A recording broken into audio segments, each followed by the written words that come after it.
I was sitting in a sterile, glass-walled lounge in Zurich last week, sharing an espresso with a man whose job title was as long as it was vague, something involving global transition architecture. He was the perfect specimen of the modern technocrat, impeccably tailored, soft-spoken, and possessing a kind of antiseptic certainty that made the world's mounting chaos feel like a well-ordered spreadsheet. When I brought up the 2026 Global Risks Report, the one crowning geoeconomic confrontation as the apex threat of our time, I expected a grimace of concern. Instead, his expression remained disturbingly placid, almost satisfied. He didn't see the fracturing of global trade or the weaponization of supply chains as a disaster to be averted. To him, these weren't crises, they were levers of restructuring. He spoke about the collapse of the old rules-based order with the same detached enthusiasm a developer might use to describe a mandatory system override. The moments that really stuck with me, though, were when he pulled out his phone to show off a prototype for a new civic resilience wallet.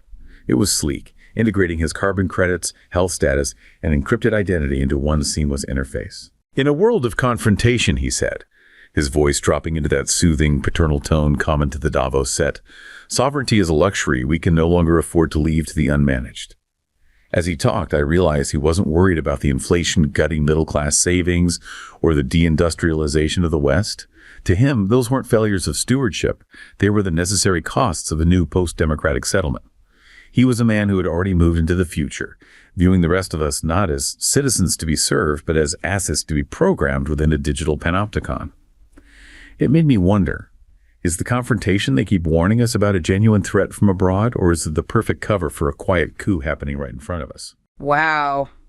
That's a chilling opening. But, it's probably the most honest thing you could hear from someone in that world. It felt honest. Disturbingly so. That phrase, levers of restructuring, it just echoed. It's the language of an engineer, not a statesman. And it really captures the signal we're trying to trace today. We aren't just looking at, a bunch of disconnected crises. Right. It's not just random bad news, not just inflation here, a war over there, polarization everywhere. No, the sources we've pulled suggest it's a coherent architecture, a deliberate design. And that is exactly the mission for this deep dive.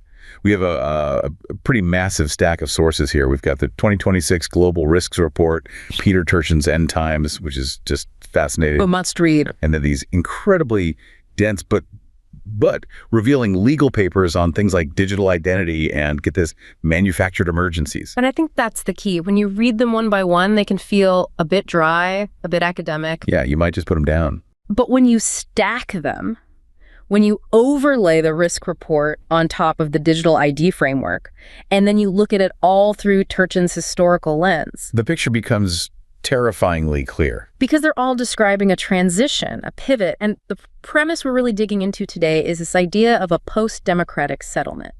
I mean, that sounds like a conspiracy theory. It sounds like something from the fringes until you read their own policy document. Exactly.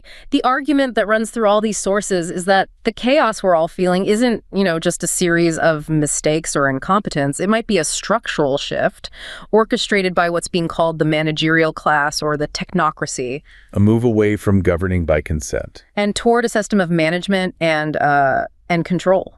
They're not even really hiding it. The language is all there. No, they're just rebranding it. They use words like safety, resilience, sustainability, words no one can argue with. So to guide you through this, we're going to break it down. We're looking at 3 specific levers, to borrow that term from my Zurich friend. First, the use of external crisis, this geoeconomic confrontation, to distract from, or maybe even mask, the decay happening at home. The big distraction. Got it. Second, something called the wealth pump. This is an economic mechanism that's being disguised as, of all things, climate morality. And that's where things get very real for people's wallets. Exactly. And third, the final piece of the puzzle, the shift from the concept of rights to the concept of permissions, all enabled by digital ID and programmable money. The control mechanism. The control mechanism. So let's start with that first lever, this idea of the state of exception. I want to frame this with a story, something that really brought this concept down to earth for me. Good. The ground level view is crucial. I was watching this live stream from a veteran in the American Midwest, we'll call him Marcus. And the feeling, the atmosphere of this stream was just heavy with this sense of institutional decay. You can just feel it. Oh, yeah. He was walking through his own town, and the main bridge, the one everyone uses every day, has been under inspection for 3 years. 3 years. 3 years. It's literally crumbling into the river. But the local news, which you could hear playing on a radio in the background, was all about one thing: the urgent need for geoeconomic confrontation with rivals thousands of miles away. That's a jarring contrast. It is. And you had to try and see it from Marcus's perspective. He sees the physical world around him just rotting. The bridge, the school, the roads. He sees what he calls the Western meritocracy, completely failing to deliver on the most basic functions of a society. But the TV is telling him the real problem is overseas. The TV, the academics, the politicians, well, the sources call it the cathedral, they're all telling him the existential threat is somewhere else. It's an abstraction. That creates a kind of cognitive dissonance, doesn't it? My reality is a crumbling bridge, but your reality is a global chessboard. It's more than that. I heard him use the phrase that it feels like a state of exception that's been designed, manufactured, to mask this internal failure of the leadership. Gaslighting, basically. It's a powerful narrative of being gaslit by your own government. Now look, I have to be careful. Some of the rhetoric you hear from these communities can get very intense, very angry.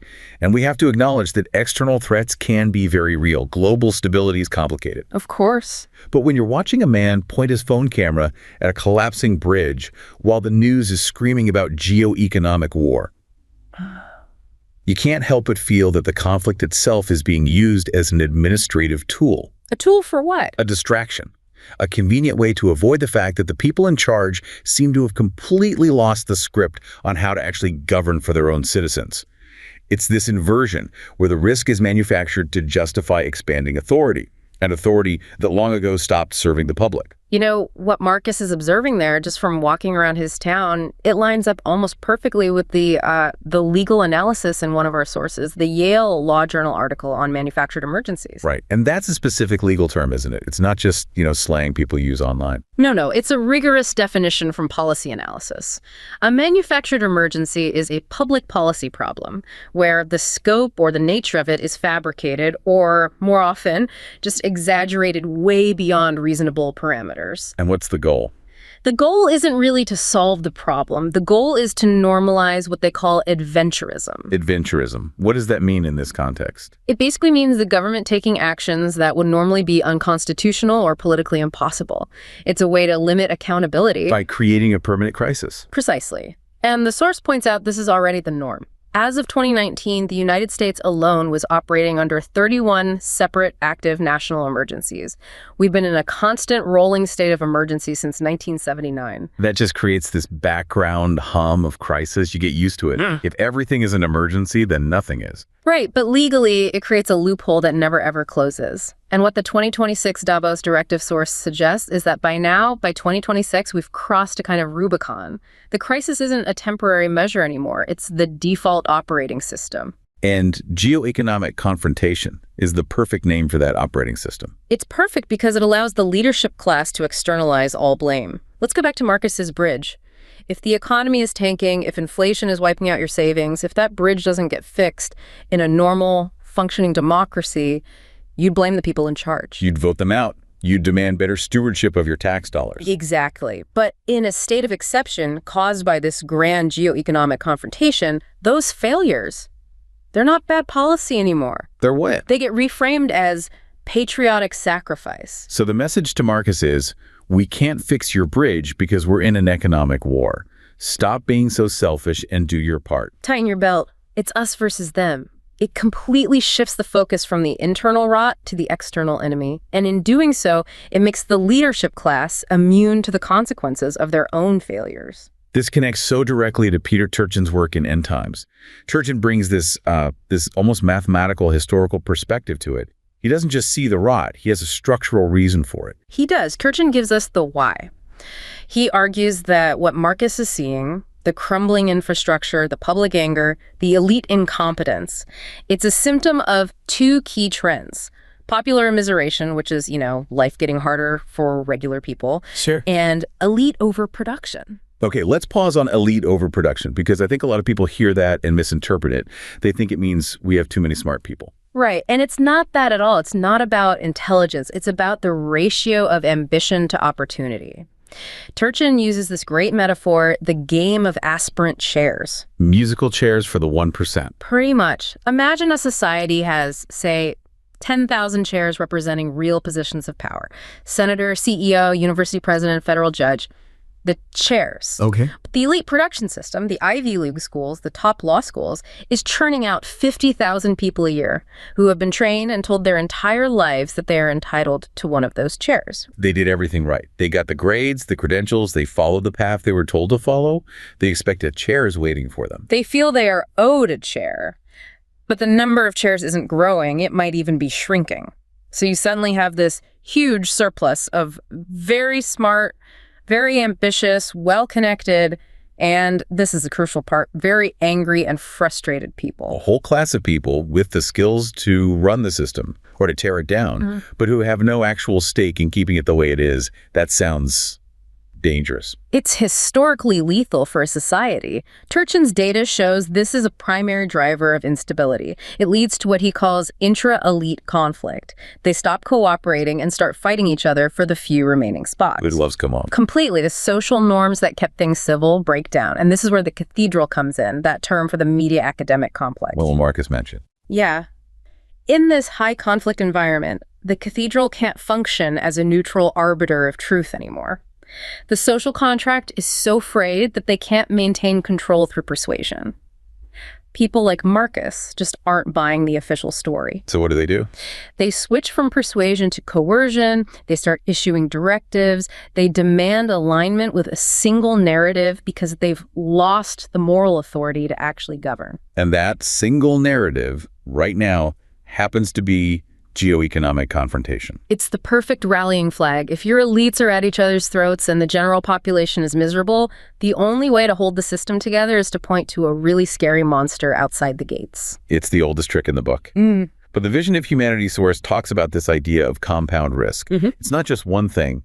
It's how economic stress and social decay and ecological problems all feed on each other. Yeah.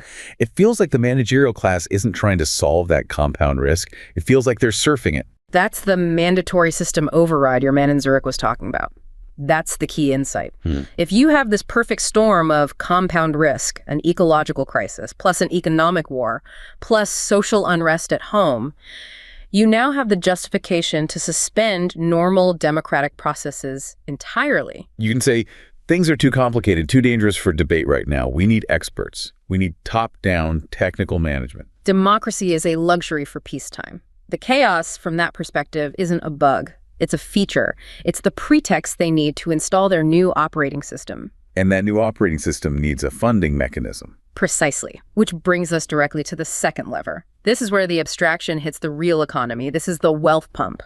And this is where it gets incredibly tangible for anyone who, actually makes things or runs a business. To ground this, I want to introduce another story. Okay. I was reading these blog posts from a man named Klaus. He's a small-scale manufacturer in Solingen, Germany. His family has been forging steel there for 3 generations. Solingen steel? I mean, that's legendary. That's the heart of the German Mittelstand, the small and medium-sized businesses that were the backbone of their economy. Exactly. But I want you to try and picture Klaus. It's early 2026. He's in his office, and he's just staring at his computer screen, which is filled with these new compliance forms for something called the Carbon Border Adjustment Mechanism, or CBAM. Right. Now, to the world, to the headlines, this is a huge environmental victory. But to Klaus, as he's filling out these forms, he realizes he's looking at a ledger of his own obsolescence. How so? He writes about how these managerial experts from Brussels came to his town. They didn't come with advice on how to innovate or transition. They just came with this incredibly complex web of carbon tariffs. And the effect is that it taxes his mid-sized business into the ground. While the big players? While the giant conglomerates, the ones with the armies of lawyers and lobbyists who can secure green exemptions, they remain basically untouched. They might even profit from it. The disparity is the whole point. It seems to be. And he says the feeling in his community is that this has nothing to do with the climate. They see it as a massive, barely disguised wealth transfer. It's being sold as morality. As a journalist, I find Klaus's story, it's deeply unsettling. I mean, we all agree the planet needs saving, right? But the way these tools are being rolled out, these technocratic mechanisms, it seems to completely bypass the democratic consent of the people it impacts most. That's it. It feels like the managerial class is using the climate crisis as a pretext to hollow out the middle class, to take the security and wealth they've built and redistribute it into these massive state-managed transition funds. It's a tragic irony, isn't it? In the name of saving the future, we might be sacrificing the very people who built the present. Klaus's situation is just heartbreaking. But from the structural analysis in our sources, it's a perfect example of what the Davos Directive calls a technocratic tool. He's being crushed by the CBAM. The carbon border adjustment mechanism, which sounds incredibly boring and bureaucratic, and I have to assume that's part of the strategy. Oh, absolutely. Boredom is the best camouflage for power. If you make people's eyes glaze over when you explain it, you can get away with anything. So on paper, what is it? On paper, it's an environmental policy. It puts a price on embedded carbon.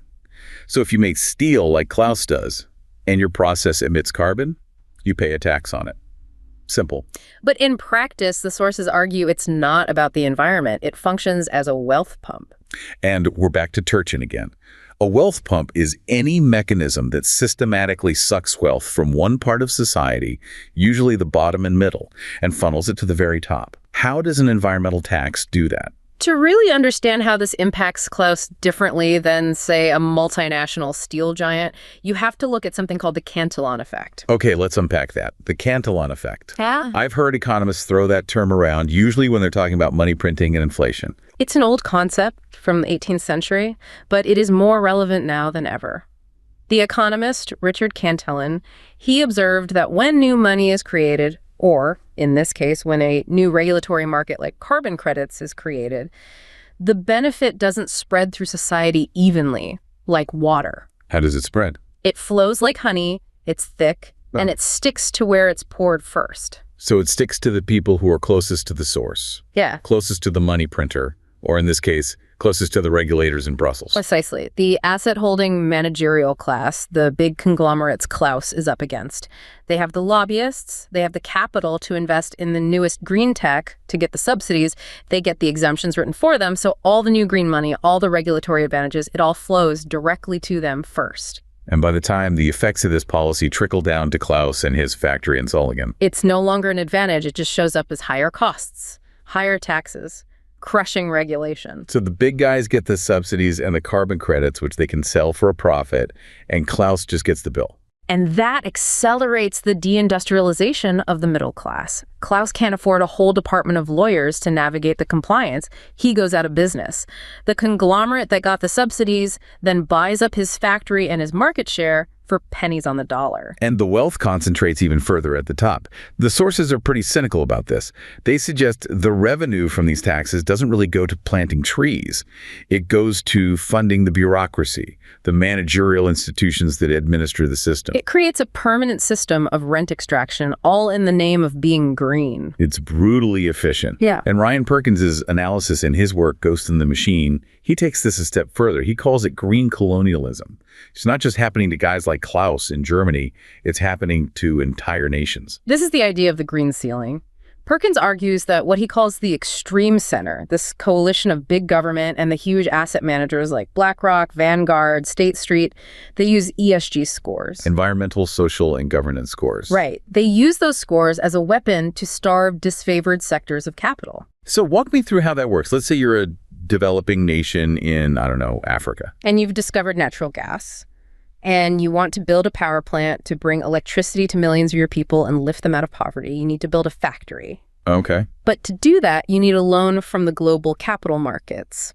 You go to the World Bank or a big investment fund, and the green ceiling slams down on your fingers. Why? Because your ESG score is terrible. You're using fossil fuels. So no capital for you. You're not allowed to industrialize the way Europe and America did. So you're just stuck. You're stuck. You're forced to remain a supplier of raw materials. Maybe you can mine the cobalt and the lithium for the electric car batteries that they're using in the global north, but you are not allowed to build your own industrial base. It freezes the global hierarchy in place. It pulls the ladder up behind them. And Perkins uses some really strong language here.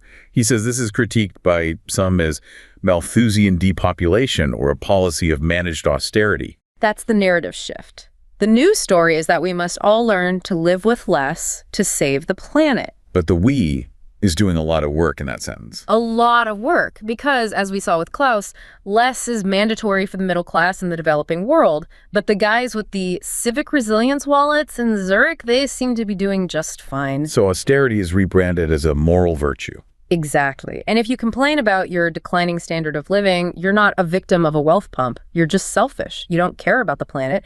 It's a brilliant way to protect the logic of capital from any real challenge. All this, it feels like we're moving from a society that was based on ownership to a society based on permission. I mean, does Klaus really own his business if a regulator in another country can just legislate him out of existence with a new carbon score? And that is the perfect segue to the third and final lever. If the wealth punk is about economic control, the digital panopticon is about behavioral control. This brings us to our third story, Elena. And this one honestly scared me a little because it feels so incredibly close to the technology we already have in our pockets. This is where it stops being theoretical and starts being personal. Totally. I saw this thread on a social media site about a freelance graphic designer in London named Elena. And she had posted a screen recording of her banking app. Okay. And this app is now fully integrated with the new interoperable national digital ID system. Yeah. But she wasn't posting about a technical glitch. She was showing a notification she received. And what did it say? It said her purchase of a high-speed rail ticket to go visit her parents had been denied. And the reason given by the app was that her carbon-linked, programmable currency had reached its monthly limit for non-essential travel. Let me stop you there. Not that she was out of money. No, she had the money in her account. She was out of permission. She was out of permission. And I want you to just imagine that moment. The shock of realizing your money is no longer a neutral asset that you own and control. It's now a set of conditional permissions that can be granted or revoked by an algorithm. That is the post-democratic infrastructure in action. It is. The old social contract was, you work, you earn wages, you spend them as you see fit. This new system seems to be about behavioral management. Now, I have seen some people argue for this. They say it's the only way to ensure social responsibility, to manage collective resources in a complex world. Safety argument. The safety argument. But seeing Elena's pure frustration, I can't shake the feeling that what we're actually witnessing is the systemic infantilization of the public. Systemic infantilization. That's a very precise term. It feels like we are being treated like children on an allowance. When your ability to just participate in basic society is managed by these non-elected, unaccountable institutions through a digital tether, you lose something essential. That spark of individual sovereignty. It's a vision of a managed ecosystem that feels a lot more like a digital enclosure. And the source we have, the paper on global digital identity systems, it validates Elena's experience 100%. The core thesis of that paper is that we are in the middle of a fundamental shift. A shift from verification to conditional access. Okay, let's define that distinction, because I think it's critical. Most people hear digital ID and they think, oh, it's just my driver's license on my phone. Convenient. And that's the trap. That's the sales pitch. Verification is what we have now. I am who I say I am. I show you my ID, you confirm my identity, and you let me into the bar. The ID is passive. It just proves a fact about who I am. Right. But conditional access is totally different. It says, I'm allowed to do this thing based on my current status. So it's not just I am who I say I am, it's I am who I say I am, but my carbon score is too high this month, so the train station turnstile stays locked. Precisely. The ID stops being a passive proof and becomes an active gateway that can be opened or closed remotely by an authority you can't see or appeal to. And the paper gives us real-world precedents. This is not science fiction. Where is this happening already? Well, look at Nigeria. A couple of years ago, the government ordered the telecom companies to disconnect 73 million mobile phone users. 73 million. Why? Because they had failed to link their SIM cards to their national digital ID, just cut off from the modern world overnight. Wow. Or look at China's social credit system. It's been running for years. It explicitly blocks people with low scores from buying high-speed rail tickets or plane tickets. Elena's story isn't a prediction. It's just the Western implementation of a system that's already running. The sources mention the EUDI wallet, the European Union's digital identity wallet. This is what the man in Zurich showed me a prototype of. It's all framed as convenience, right? Put your passport, your driver's license, your health records, all in one safe place. Convenience is always the Trojan horse for control. What the EUDI wallet does is it creates what engineers call a single point of failure, or from a different perspective, a single point of control. If everything, your health status, your bank account, your right to travel, is in one state-managed app. You can't opt out. You can't function in society without it. It becomes your tether, and then you add the final crucial piece, the money itself. the carbon-linked programmable currency. This links directly to the global push for CBDCs, central bank digital currencies. This is the linchpin. Perkins' work in the technocratic takeover is all about this. You have to understand how different this is from the money we use now. Cash is anonymous. It's a bearer asset. If I hand you a $20 bill for something, that transaction is private between us. The government doesn't need to approve it. But a CBDC is different. It's not a bearer asset. No, it's a programmable liability of the central bank. And programmable is the key word. The issuer, the central bank, can write rules directly into the code of the money. Rules like what? Rules like, this money can only be spent on groceries, not on alcohol. Or, this money will expire in 30 days if you don't spend it, to force economic stimulus. Or, in Elena's case, this money cannot be used to purchase transportation because you've exceeded your carbon allowance. And at that point, the concept of cognitive sovereignty is destroyed. Cognitive sovereignty, that's a heavy term. What does that mean in this context? It means the fundamental right to make your own choices and judgments about your own life. If every single transaction you make, from buying a cup of coffee to booking a trip to donating to a political cause you believe in, if every one of those has to be pre-validated by a managerial algorithm, are you still a sovereign individual? Or have you become what the source calls a programmable asset in their system? Exactly. It is the systemic infantilization we talked about. You are treated like a node on a network to be managed, not a citizen to be represented. And the strategy of the extreme center, as Perkins calls it, is to frame all of this as safety and inclusion. They use the UN's Sustainable Development Goals, like SDG 16.9, which calls for legal identity for all. It sounds wonderful. Of course it does. They say they're doing it for financial inclusion to help the unbanked, but the end result is a system where, to quote one of the sources, which makes a rather prophetic parallel, no one can buy or sell without the state-approved digital credential. It's the ultimate monopoly. The civic resilience wallet your Zurich contact was so proud of, it's the final enclosure. It integrates everything: carbon, health, money, ID. Your very ability to move and participate in the economy becomes a conditional, subscription-based service. And think back to the language he used. Sovereignty is a luxury we can no longer afford to leave to the unmanaged. That is the entire philosophy laid bare. They genuinely believe that leaving people like Marcus, Klaus, and Elena to their own devices is too chaotic, too dangerous. Therefore, they must be managed. Okay, this is a lot. It's a very dark picture, but it brings up the biggest question of all. Why now? Why is all of this converging right around 2026? It feels like an incredible acceleration. And that brings us to the bigger picture. It brings us back to Turchin and his crisis dynamics. Why is the managerial class pivoting away from democracy right now with such urgency? Because it's not giving them the outcomes they want anymore. The voters are getting unruly. That's part of it, but fundamentally it's because they're afraid. Turchin's historical models show that we are at or near a peak of both elite overproduction and popular immiseration. The social pressure cooker is whistling loudly. And they know it. They know it. The cathedral, the institutions, they know they've lost the trust of the public. They can't persuade Marcus that the crumbling bridge is a sign of progress. They can't persuade Klaus that his family's business going bankrupt is for the greater good. So if persuasion fails, you switch to coercion. It's a survival strategy for a ruling class that feels its legitimacy collapsing. They are switching to coercion through technology, the digital ID, the programmable money, and distraction through external threats, the geoeconomic confrontation. They're locking the doors of the plane because they know they're flying into extreme turbulence. So where does identity politics, or woke ideology as some of the sources call it, fit into this model? Perkins has a really interesting take that cuts across the typical left-right divide.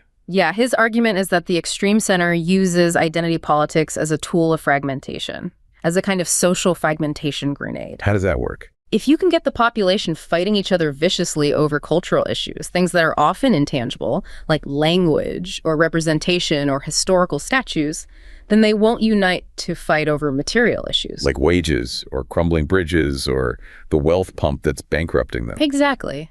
It redirects all that popular anger. Marcus ends up being angry at some other cultural group, rather than at the economic and political class that failed to maintain his town's infrastructure. It masterfully protects the core logic of capital from any serious challenge. As long as we're all yelling at each other about pronouns, we're not talking about the fact that a handful of corporations and asset managers control a staggering percentage of global wealth. So it's the ultimate divide and conquer strategy. It keeps the focus on cultural battles while the technocrats get on with building the economic and digital enclosures. That's the argument in the source material, yes. So, given all this, what's the path forward? Turchin's work usually outlines a few possible outcomes for societies in this phase of the cycle, and none of them are usually very cheerful. No, he's a historian, so he's a data-driven realist. Historically, these crisis periods tend to end in one of three ways. The most common, unfortunately, is civil war or revolution. The pressure cooker just explodes. Okay. The second, much rarer outcome is reform.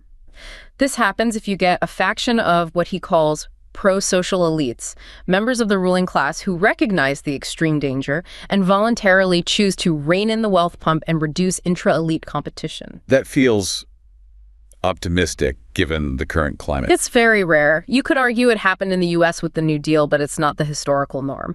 But the Davos directive source we have suggests a third, more somber option. It calls it the retreat of the civilizational watchman. The retreat, what does that mean? It's the idea that the managerial project is now too big, too powerful, too embedded to be stopped by conventional means like voting or protesting. The source suggests that rational people, who it calls the remnant, should begin a process of consciously withdrawing legitimacy from the entire system. Just walk away from the game. Stop playing. In a sense. Start building parallel systems of value and exchange.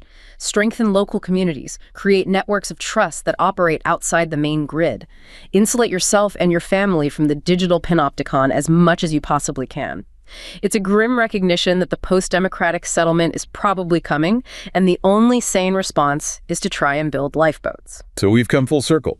We started this deep dive in that sterile, glass-walled lounge in Zurich with a man who sees the world as a spreadsheet to be optimized. We traveled to the Midwest with Marcus and saw how the fog of a distant war can cover up the decay right here at home. We went to Germany with Klaus and watched a family's legacy get wiped out by a wealth pump that was disguised as environmentalism. And we stood with Elena in London, just staring at a phone screen that told her she was no longer permitted to see her own family. It's a sobering trajectory. The geoeconomic confrontation that's defining 2026 isn't just a headline. The sources we've examined today strongly suggest it's the cover story for a fundamental domestic restructuring, one that's changing the very basis of our society. And that leads us to the final thought I want to leave you with today.